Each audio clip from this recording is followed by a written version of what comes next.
Sri Aurobindo took up yoga not for individual salvation or to abandon the life of the world, but to aid in transforming life for action in the world. He developed a deep background and understanding of the major lines of thought and development of the West, including his studies of Greek and Latin, as well as his mastery of English. And then, upon his return to India and taking up a role in the battle for liberation from the British colonization, and subsequently in his practice of yoga, his intense study and efforts at understanding and validating the ancient texts of the rishis, the Rig Veda, the Upanishads, and the Bhagavad Gita.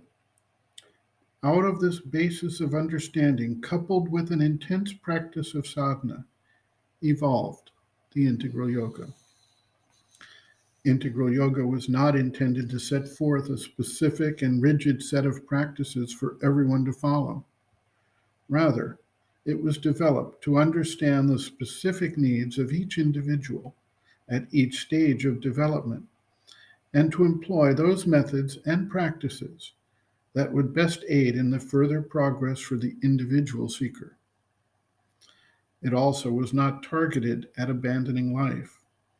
The integral yoga first focuses on achieving the necessary liberation from the fixed habits of body, life, and mind that create a framework around each person's life, and then on bringing down into the being a higher status of consciousness and aiding its transformation of the being in all its aspects.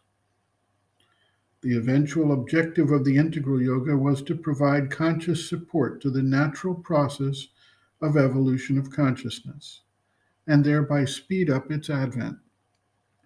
Sri Aurobindo recognized that the evolution of life out of physical matter and of mind out of life could not occur if they were not, in fact, already involved in matter. The evolution of forms follows the needs of the evolution of consciousness. He also recognized that the emergence of the mental being was nothing more than a transitional phase, and that there would be a further development, which he called supramental, that would transform life for the individual, and through individuals, the life of the world in a similar but more powerful manner to the way that life transformed matter, or that mind transformed life.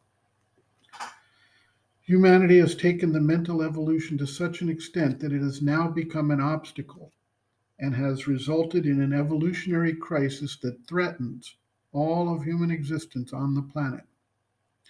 Either we need to evolve and transform our action or face extinction.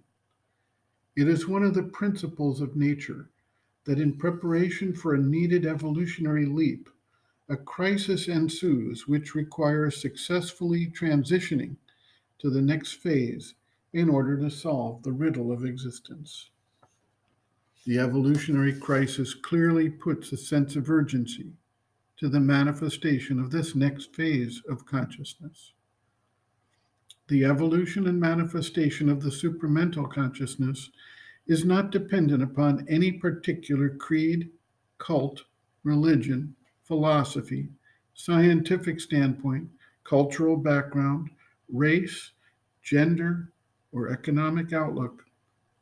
Sri Aurobindo himself pointed out that it was not his goal to start a new religion or creed, but to make possible a true transformation of human consciousness, independent of the mental standpoint that individuals hold based on their culture and education. The book, Integral Yoga, Sri Aurobindo's Teaching and Method of Practice, was compiled and organized from among the thousands of letters on yoga that Sri Aurobindo wrote to disciples and others over a number of years.